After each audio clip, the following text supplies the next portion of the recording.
My name's Phil Robinson. I'm a corporate partner at Withers Tech, which is a law firm based in London that focuses on venture capital and technology companies. I've been asked today to talk about doing the deal, and whether that's doing the deal as an angel investor on your own or with a group of other people.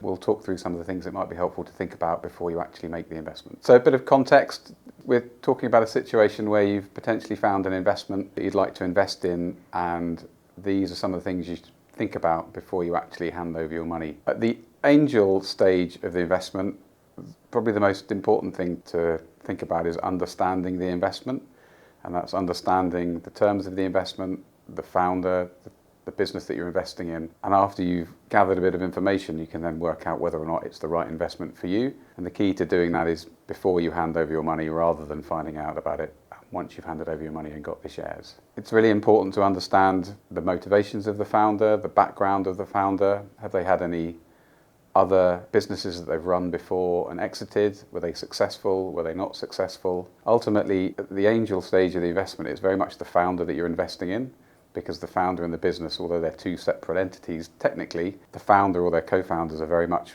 core and part of the value of the business and your investment proposition. So making sure that you've kind of got to know the founder and their motivations and their background is really important. Understanding a bit more about the business, testing the founder on their plans for the business. Are there any comparables in the market that you can look at to see how they've done, whether they've done well, whether they've struggled? There are some businesses that people just wind up because there is no market for them and they can't raise funding.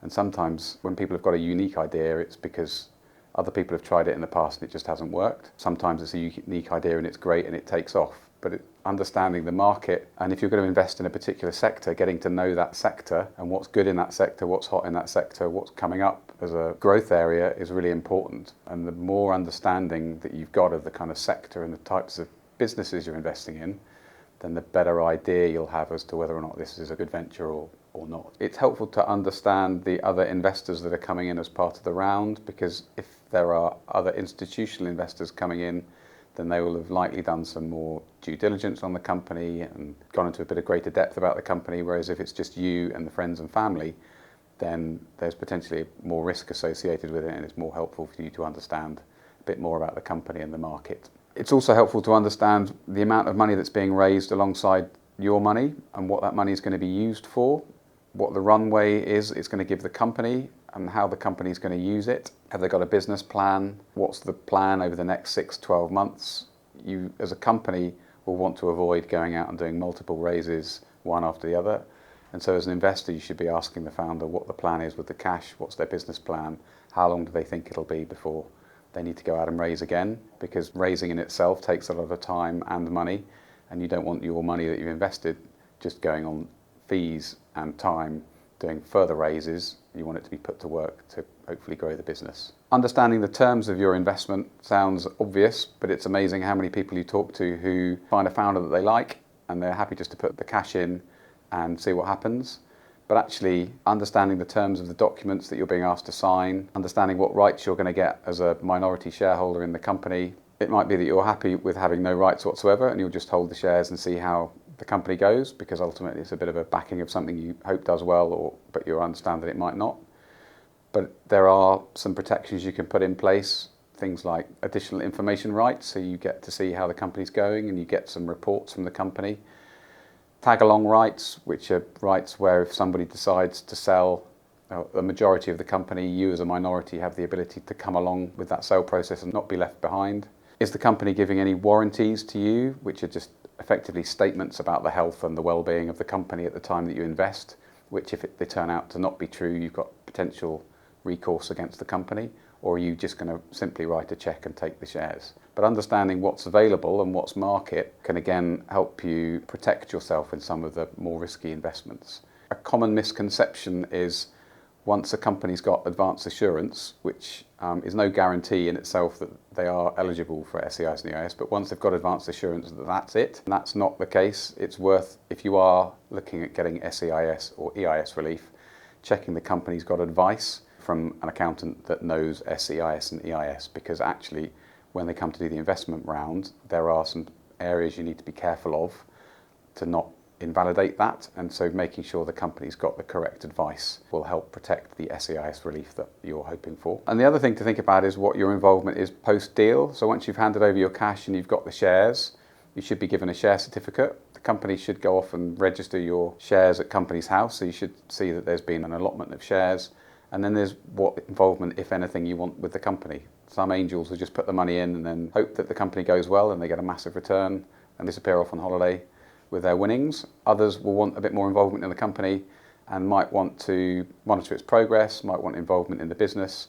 And I think having a conversation with the founder before you invest about what your involvement, if anything, would be like after the investment is quite helpful. Probably at the angel stage, it's less common for angels to be involved in the business, but that's not to say that it's untrue, because you have a lot of people who have made money through building and selling their own businesses who then reinvest and actually have a lot to bring to their potential investments. It might be useful for the company to use that experience as well as the angel wanting to give that experience. When you're understanding the raise itself and the other investors coming in, one thing you should ask for from the company is their up-to-date cap table. Ideally a cap table that shows the shareholding before you've invested and the shareholding after you've invested. And that way you can see the shareholder base is made up and what it'll look like after investment and what percentage of the company you'll hold. The company should technically have a register of members, which is kind of the legal version of the cap table. Often people ignore that and they work on cap tables. Just having the cap table and understanding the makeup of the shareholder base pre and post investment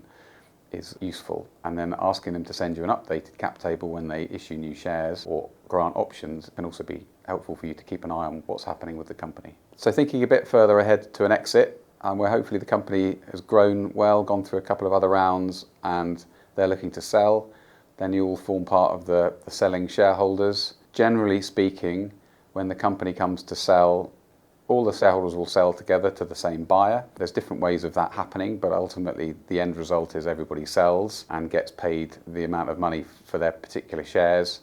If you're an angel investor who hasn't been involved in the business, the likelihood is you'll only be given effectively statements to say that you own the shares and you're able to transfer them. Once the deal has closed, then you will get paid out for the number of shares and the value of shares that you own as part of the company.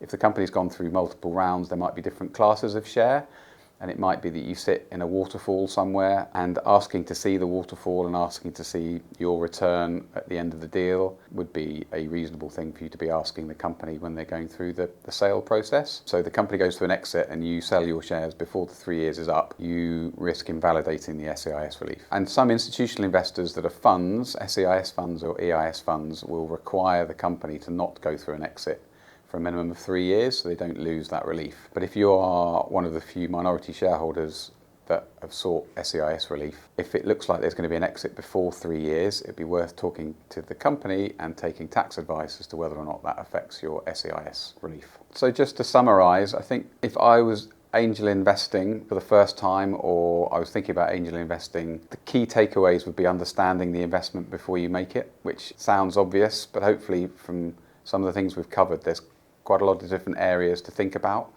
Understanding the founder, understanding the business, understanding other investors that are coming along with you. If you're getting SEIS relief, understanding what that is and the risks associated with it. But spending a bit of time to understand what it is you are investing in before you hand over your cash will be time well spent. And it's ultimately a simpler version of what all the venture capital funds do before they invest, which is going through a full due diligence process before they hand over their money. And the point is you can then hopefully understand any risks before you invest and decide whether or not you still want to, rather than wishing you'd done so after you've handed over your money.